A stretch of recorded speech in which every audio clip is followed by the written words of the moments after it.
The swamp. There's something primal about it. So many legends, folklore, and stories locked up in this eerie ecosystem. When life began on this planet, it might have been in a setting not too different from this. And while there are no dinosaurs here now, there are some creatures who look as if they'd be perfectly comfortable coexisting with the giants who roamed the Earth 100 million years ago. Don't get any better than that. Bam! Somewhere in this swamp is one of the most amazing creatures we may ever encounter. We'll also find some strange humans as well. Welcome to the bayous of Louisiana.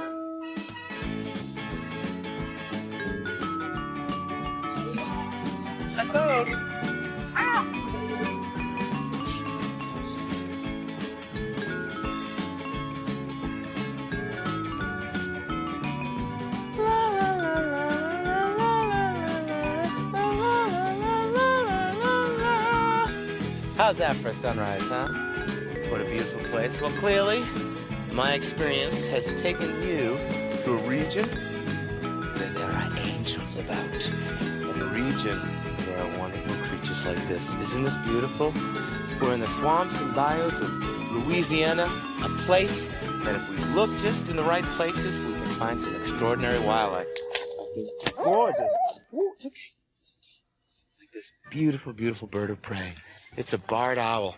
Now this animal, I didn't actually capture this animal. She's part of a rehab release program. She's done her homework.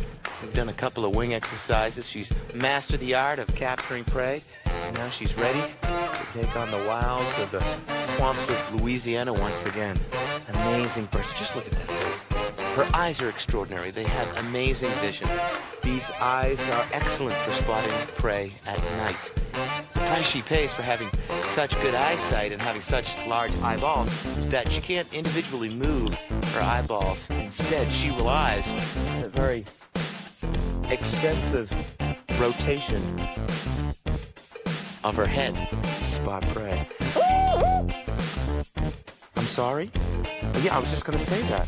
She was just telling me, just shut up and get to the point. You've got a great adventure ahead. There you go, buddy. Oh, yeah. Okay, ready? 1, 2, 3.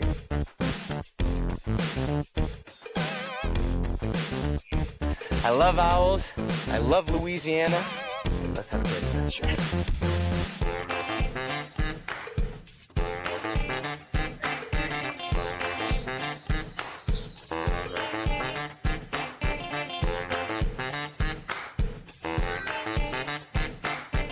This whole massive pile of rubble is all part of an old sugarcane mill. You know what I love when I travel around the world? I start talking like people. I don't really talk like this, but I do now, because I hear that around me. Now, but right now, these are the ruins of an old sugar mill. Now, sugarcane attracts rats, okay? And rats attract one very special predator, at least special to me because I'm a herpetologist. It's the canebrake rattlesnake. So we're just going to look through this stuff and see what we can find. You know what I just love about this place, and I think you're really gonna love it too, is I love the solarium. At one time that was the ceiling. We had a flat and it sort of collapsed in, and now all that sunlight just pours in the morning. It's just lovely. You and your folks are just gonna love living here. And oh yeah, that too. Oh, you see him right there?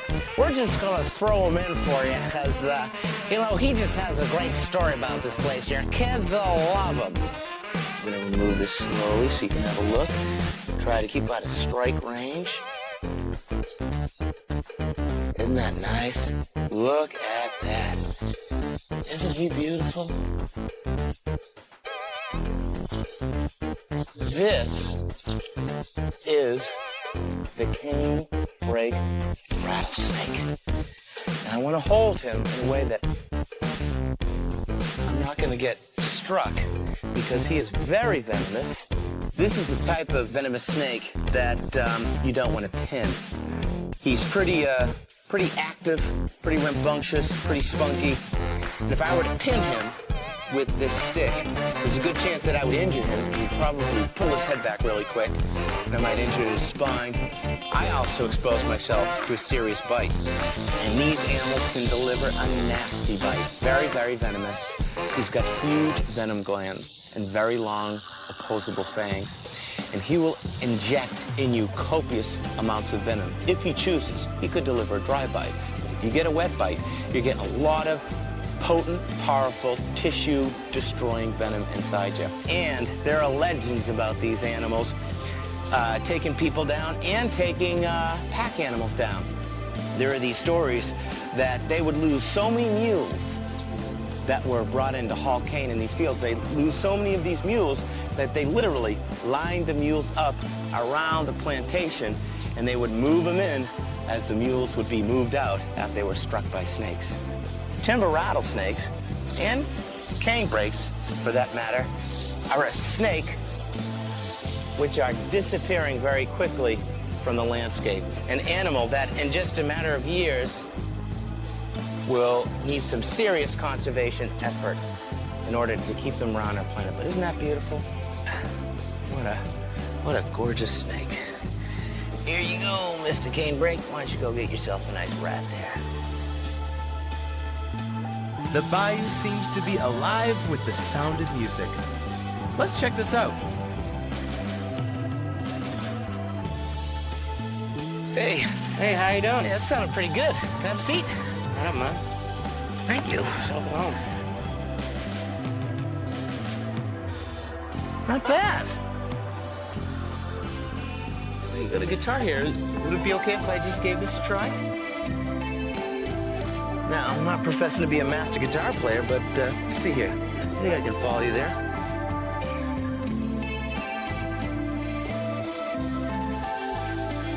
How am I doing? Not bad. All right. You got it.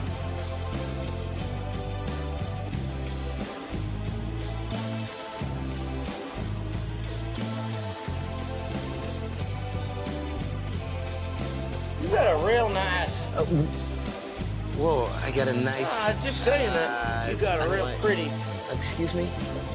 I gotta go find some snakes, so I'll see you later. Where are you going? That was weird. That guy looks familiar. You know, he might be part of the long-lost Louisiana Corwin clan.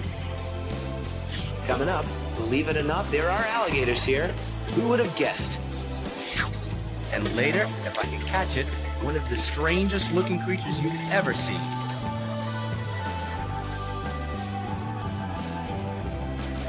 Going deeper into the swamp, the feeling of isolation increases. It's just me and the animals who call this place home. Oh yeah, and this strange guy who keeps following me. Hey, where are you going? I think you misunderstand me. Come back here.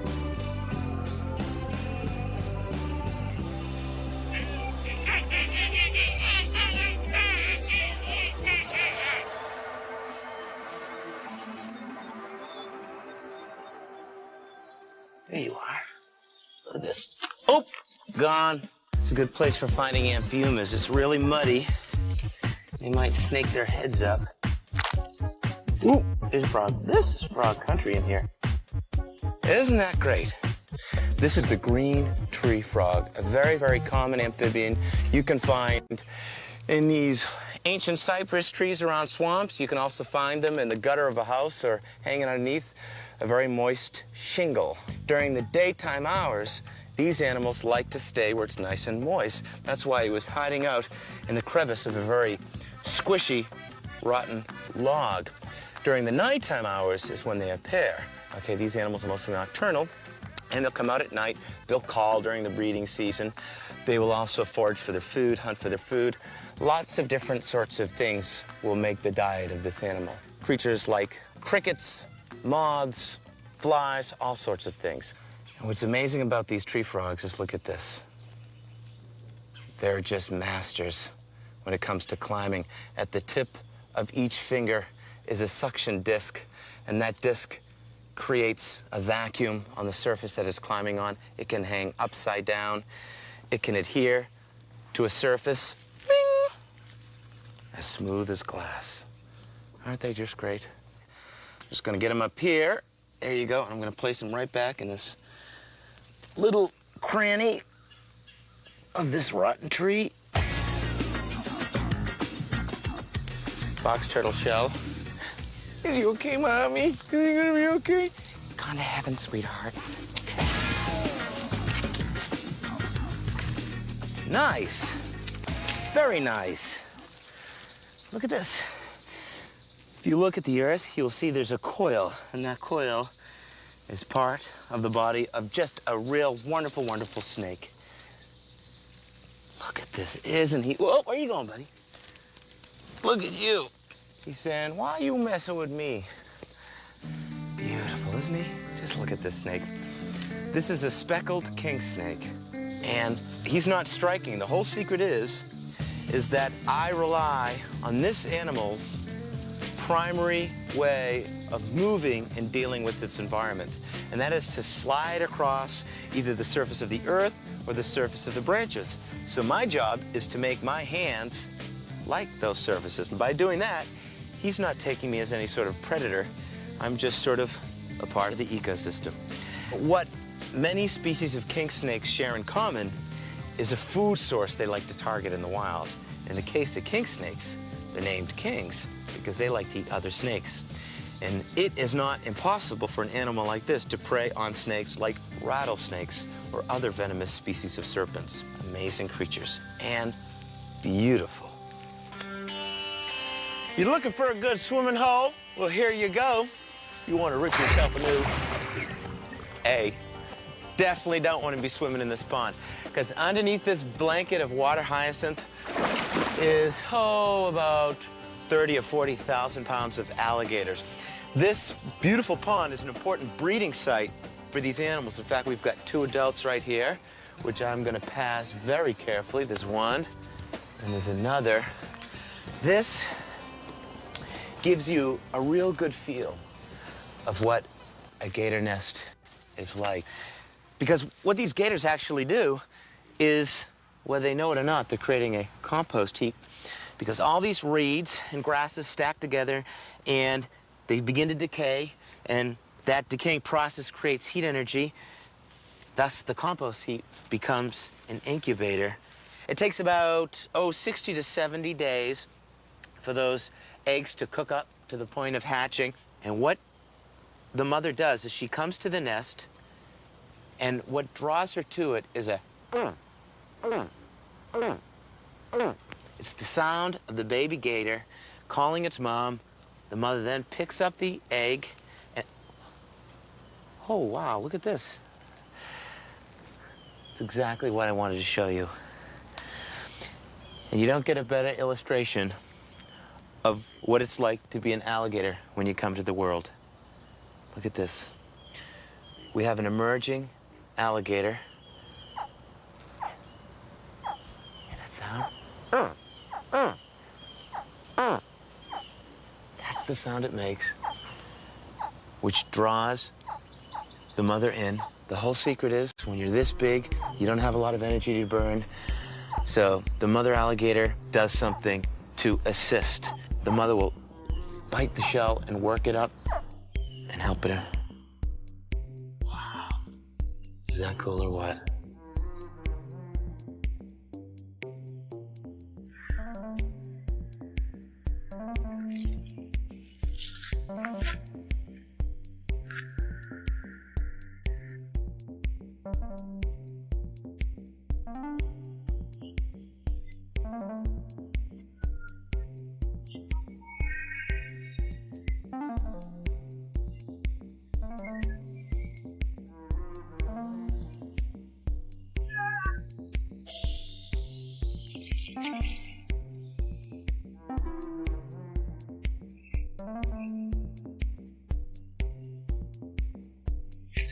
Grab it. There you go.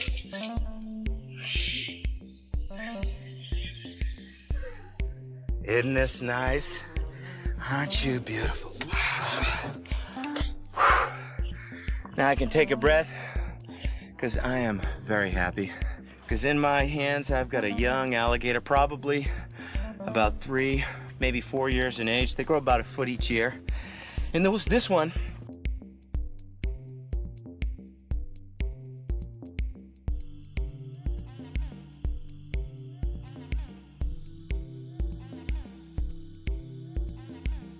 tail is a tool for propulsion. This is how this animal maneuvers through the water. Essentially, this animal is designed to hunt. And of course, the best tools are what you see in its mouth. It's got a deadly array of teeth that score along the bottom jaw and the top jaw. When he closes his mouth, those teeth overlap. And as you can see, some of the teeth actually hang outside of the jaw. And he has the ability that when he's hunting, he just pulls his head up like this. His whole body, whether it be 3 feet or 15 feet, is submerged. And then just sort of scanning the surface looking for his prey are those eyes. And even the eyes are camouflaged. Look at that. Designed to disappear in the mucky water. Now, if everything goes well with this creature and he has a chance to avoid becoming dinner for other animals, he might reach, 15, 16 feet in length. It's not common, but there are big 15, 16-foot gators swimming around the swamp and through other parts of the South. So let's say, farewell to the beautiful alligator. Au revoir. It's time for more alligators, no? Still ahead, almost impossible to find. But we've got him. No, not these guys. Here he is. And later, he's here somewhere, a real prehistoric monster.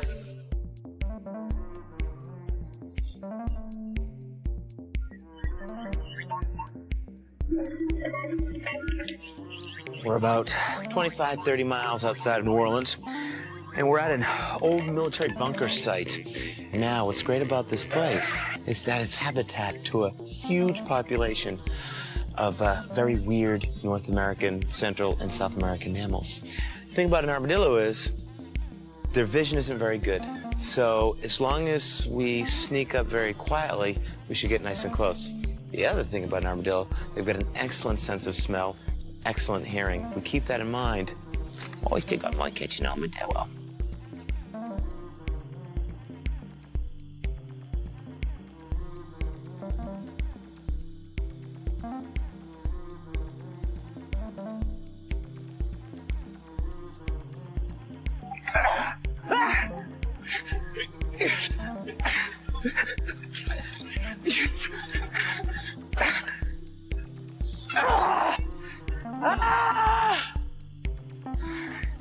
Relax. Well, this is an armadillo. These guys can run pretty fast. Yeah, you're awesome. Look at this. What a great creature. What an amazing, amazing, prehistoric-looking animal. Wow. Isn't this neat? Isn't...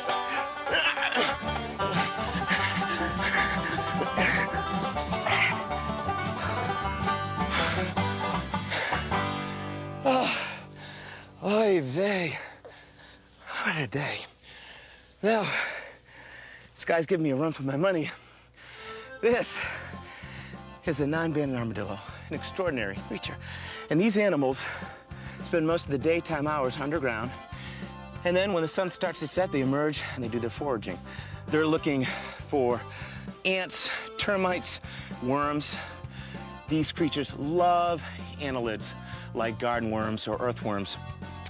And if you look at the end of their fingers, you'll see this creature has some extraordinary claws, which are wonderful for ripping the earth apart as this animal goes in search of its food. Oh, yeah. Its number one way of protecting itself is its armor. Its skin is very plate-like, as you can see. And what you find in front of these two major plates right here are these accordion or telescopic-like plates, which are, you know, he's almost like an accordion. Weenie, weenie, weenie, weenie.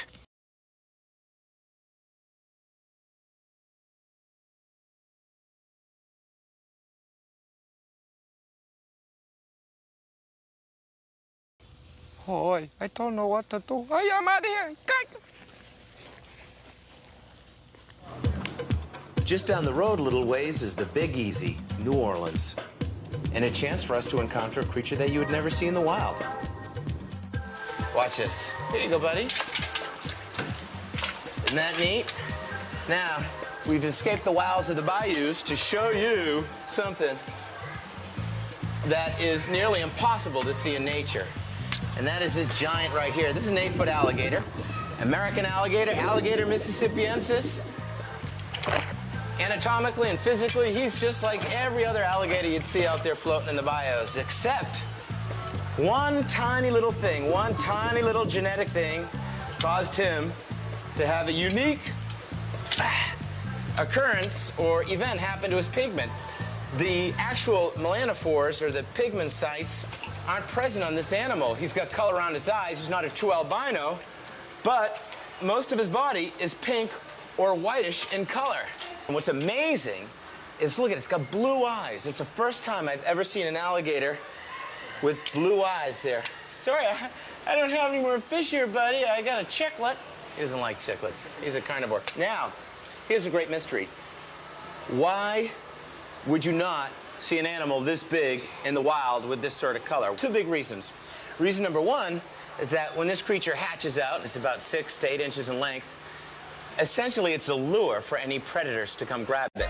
Doesn't have that natural camouflage, it sticks out, and it's an easy target. Reason number two, as a predator, okay, it's visible, it's obvious to the prey it's trying to hunt. Those are probably the two greatest reasons why this is such a rare sight to see, especially in a wild situation.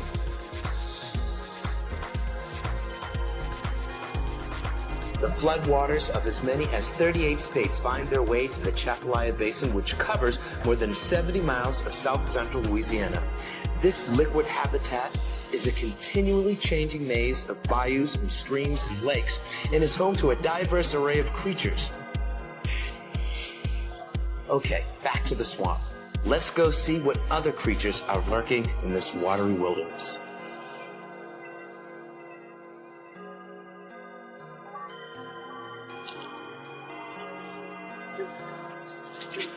I don't know, Tom. Maybe you should paint the fence. Let's go ask Injun Joe. I don't know, Huckleberry Finn. I love traipsing through the bayou swamps. Your brain just sort of tumbles back to centuries past. So many legends and folklore and stories locked up in this eerie ecosystem.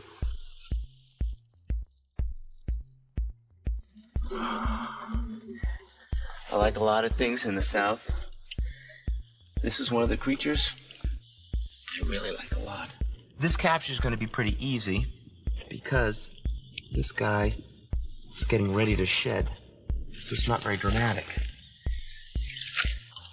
And I can tell he's going to shed because his eyes are blue, his skin is blue, he's in that opaque cycle. I'm holding an animal which has served as seed to many legends which have grown and weaved their way throughout this swamp. Ghost stories told from generation to the next often involve this creature. It's the infamous cottonmouth or water moccasin. Hear that? Legend has it, Jeff Cole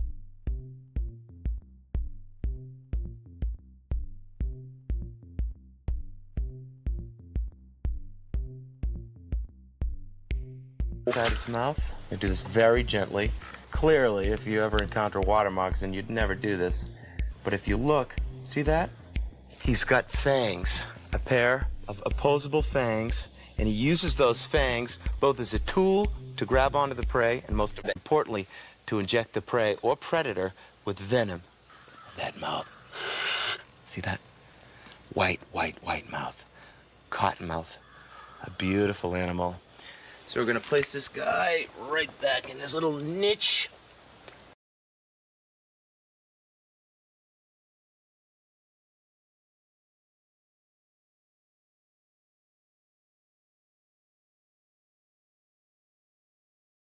He's chasing me, and they don't chase you. They never chase anybody.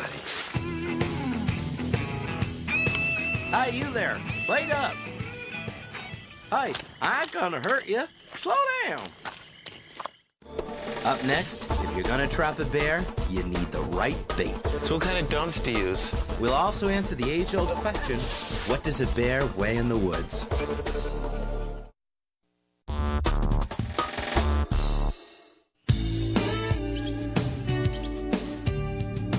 woke up this morning, and to my surprise, it can be cold in Louisiana. This is Steve Reagan and Janet Ertel. Both of them are wildlife biologists. In fact, they went to the school I went to, UMass Amherst. And they're doing this amazing study on black bear. It's a study that's being conducted through the U.S. Fish and Wildlife Service. They can get us up close and personal with videos of the Louisiana black bear. All right, where do we find this bear? Out in the woods. All right, I'm ready.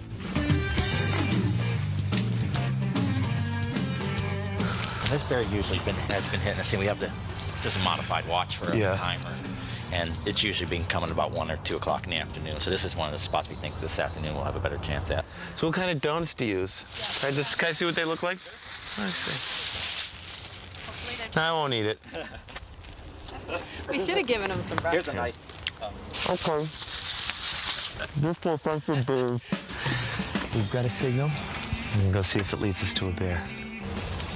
Okay, we have a culvert trap. It's like a round cylinder, and the door is down, which means we might have a bear. We got a bear.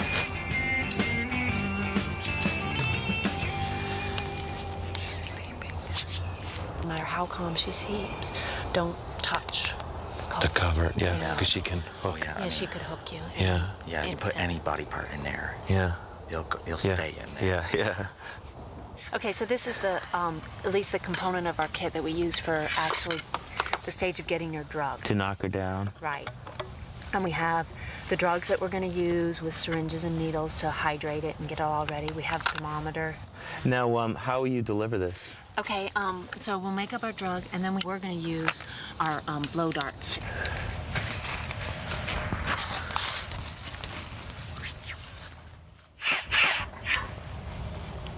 There it is. Now the thing we want to do is just leave her alone. Yeah. She'll relax. Okay. And most likely she'll go down right there Great. and be really smooth.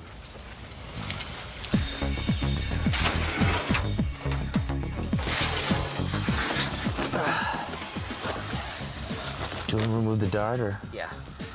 Careful with it. Yeah.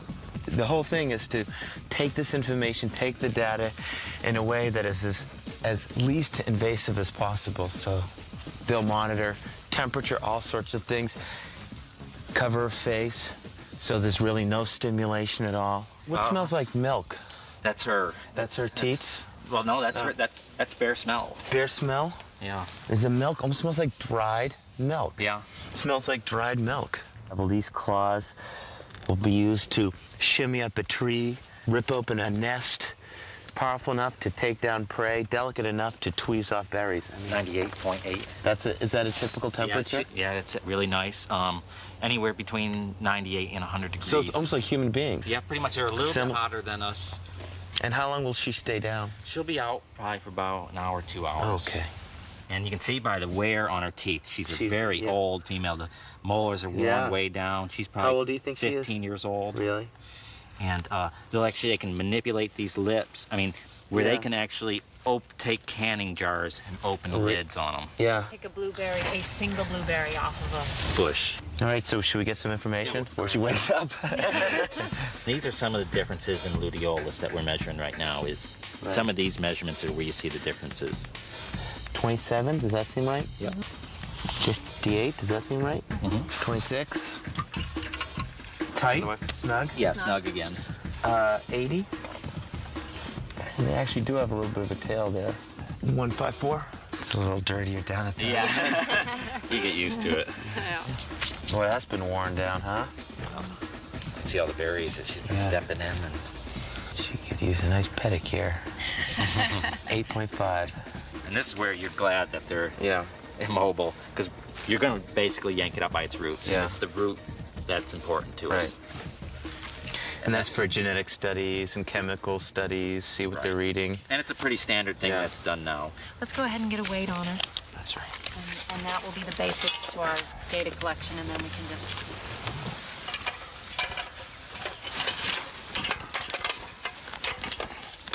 You want to hook this one in, or does it matter? She It looks hanging? like she's off the ground. Yep, she's clear. 150. 150. Yeah. Good. You can see she's got her antenna out, so Yep. she'll be beeping for us to hear. She's ready to go. And hour later, our bear is starting to wake up. She's still pretty groggy. She's doing that mouthing and tonguing motion, which is a signal that she's sort of in and out. But she's well on her way. Still ahead, a little picnic with the gators. Let's say he were to latch onto my arm. It was nice knowing you. It was nice knowing him. Then later, something that has been hiding in this swamp for millions of years.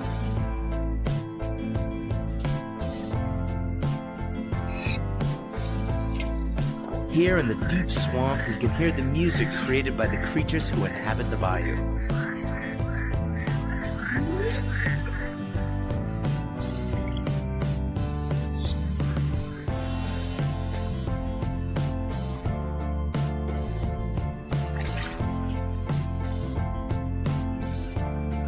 Try to get out of this road without killing myself. These boats are wonderful for maneuvering through a swamp because they've got a flat bottom. They can ride across the reeds and mud and earth. Problem is they are a very top-heavy boat, and you could very easily. I planned that.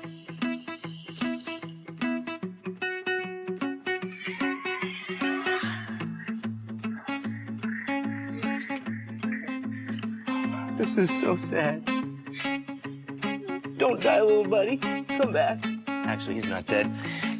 This is an amazing thing. It's one of nature's greatest survival strategies. It's called playing possum, playing death, or painting death. What he does is by laying here like this, and a creature comes along, he's producing some nasty smells at the back end, he's got a little phlegm leaking out of his mouth, and although he's packed with protein, he comes across as an animal that probably would not make the best meal. What makes opossums unique? Well, they're marsupials. Other marsupials include kangaroos and wallabies and wombats, but what's neat about them is they are North America's only true marsupial. And what's special about marsupials is how they reproduce. Now, just like all mammals, they will give birth to offspring. But in the case of a marsupial, when this creature has its babies, okay, when they're born, they're smaller than your fingernail. And she can give birth to 10 or more, maybe even a dozen baby opossum. What's just totally cool about opossum birth is that you can fit a whole brood of baby opossum, a dozen opossum in a tablespoon at birth. That's how small they are.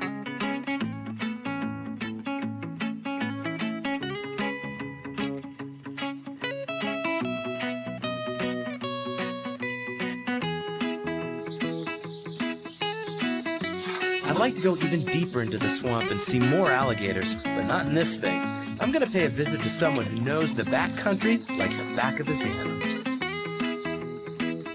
Wow, this is some really... Do you ever see the gators up in here? Yeah, they'll climb out on the bank sometimes, some themselves. Really? Jeff, Larry. This is Bill Munson, and Bill is keeper and manager of this wildlife sanctuary, which is how many acres? 2,600 acres. 2,600 acres of protected, beautiful swamp habitat. It's not hunted, fished, trapped, or trespassed. Totally protected, and you've got a special way to lure us to one very large gator, right? Yeah, we've become quite fond of him. He's bigger than the state record gator.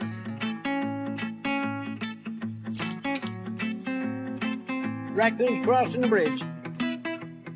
Mama and a baby right there. Come on.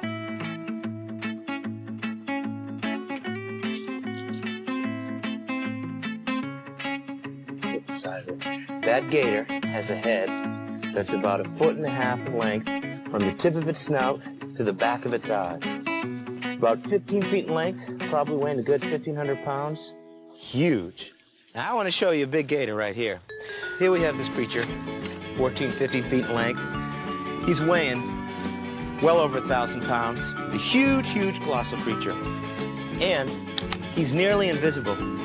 You could be walking along these banks and never know this alligator was there. This animal is 100% camouflage. Come on. Ooh. That's how you get him really pissed. There you go. So how old do you think this guy is? Oh, he's well over 100 years old. Wow. That's an old gator. Yeah, he is. Now, Munson, there's a lot of controversy in an environment like this. You know, we're feeding a wild animal. Yeah. And in other parts of Louisiana, they don't want to do that because these animals become used to people and could become dangerous. Now, how do you justify feeding the gators in this environment? Well, we feed them only normally. We'll only feed this gator 2, maybe 3 pieces of chicken. It's not enough for him to really exist on, just a small substance to his daily diet. That way it keeps him coming to us. We can check on him. We know how healthy he is. We know where he is. Right. And this is a wild swamp here. Yeah. It's just closed to fishing, hunting, and trapping. Now, let's say I was here feeding this gator, and he were to, let's say he were to latch onto my arm. It was nice knowing you. It was nice knowing me. I'd be a very expensive part of the food chain. Yes, sir. Yep. There's nothing. That would be a healthy choice. Well, that's, I'm low in fat. That's debatable. High in protein. You know? Thanks a lot, Bill. That was wonderful. You bet. And goodbye now. Thanks. You guys be careful. Have a good one. Coming up, Legends of the Swamp. One with fur and one, well, that'll be a surprise.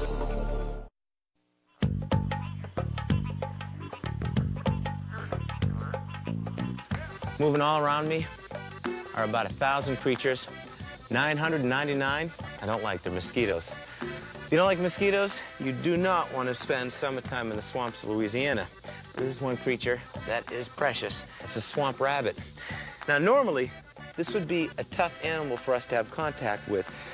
They're very common. They're by no means an endangered or rare creature, but they're elusive. They've got excellent camouflage for blending, and they have some unique behaviors that allow them to avoid becoming prey for predators. Now, what's neat about this individual is that he's part of a rehab program.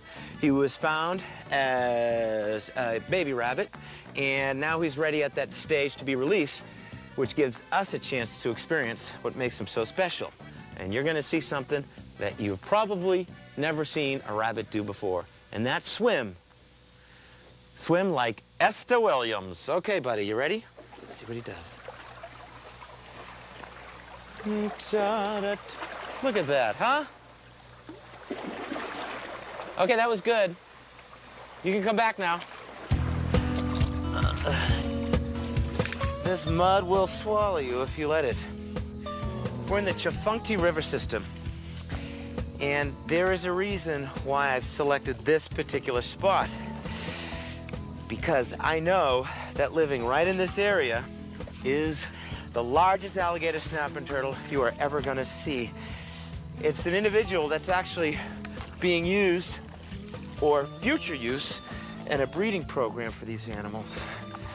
And I know she's around here. Hear that? And hearing a hollow thud?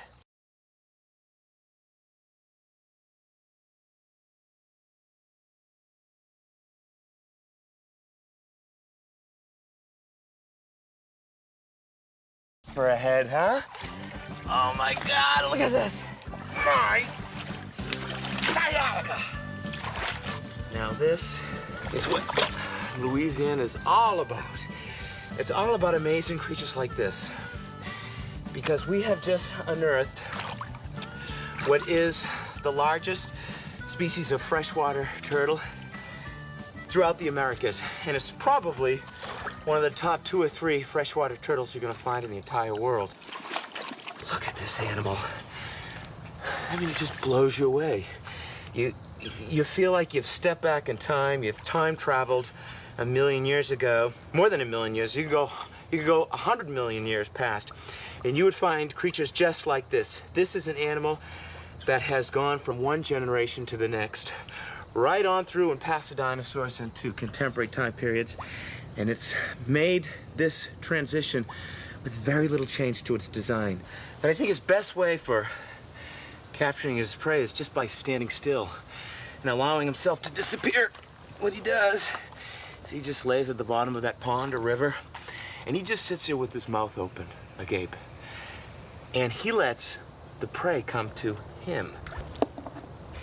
And I don't know if you can see this, but if you look inside this creature's mouth, look right around the tongue region, and what you'll discover is a small, fleshy, tubercle-like structure. It's a lure. And he sits there, and he opens his mouth, and he twitches, and he dangles that lure. And he's waiting for some real stupid fish to swim by. And what happens is that fish comes in, that fish thinks he's gonna have dinner, and he's like, hello, I'm an amphiuma. Oh, look at that. Ah, look, I can't breathe. I can't feel my legs. And that's how he eats. Now, I understand when you see these old-timer Cajuns walking around and you go, give me 5, and they give you 2. People that live in this area that grew up hunting these turtles and living off their flesh, many of them will say, oh, we don't hunt turtles anymore. Reason why? Simply they're disappearing. Disappearing because of overhunting, disappearing because of a loss of habitat, and other factors. And there's a good chance, a very tragic chance, that in the next 5 or 10 years, this will be an animal which will be endangered. And that would be a tremendous loss to American natural history if we were ever to lose such an amazing beast as the alligator snapping turtle. Now that I found that monster alligator snapping turtle, I think I could use a little relaxation. And this looks like a perfect place. Hello? Yeah, I'm coming. Well, it's you again. How you doing? Now you relax now. Listen, you know, you're really freaking me out. I'm just here to look at the animals, okay? And look at that puss. You look more scared than a swamp rabbit. Yeah, of course I'm going to be scared. I mean, after all, you're trying to tell me that I've got some sort of nice... You misunderstand me. What do you mean I misunderstood you? All I was saying is that you just got a real nice way with the guitar. Yeah, you're real good. Well, it was even further exacerbated when you said that I had a real pretty way of... Oh, that? No. I was just saying there that you're just pretty good with the strings. You're just real pretty with your fingers when you just down there play them strings is all. That's it. Oh, I feel like such an idiot. And I just want to invite you to a little bit of Cajun hospitality, give you a little pinch of good Cajun culture. So you just step right in, you're going to have a good time. It's going to have a real good time.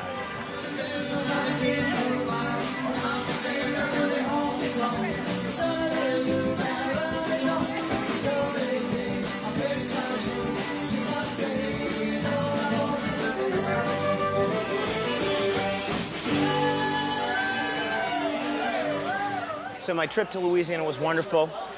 It was exciting to maneuver up those bayous and see all that wonderful wildlife, and I made a friend in this whole great experience. So until we meet again, I look forward to seeing you on the Jeff Corwin Experience. You ready to dance, Miss Betty? Yes. Okay, let's play, Goosh Goosh. Ready?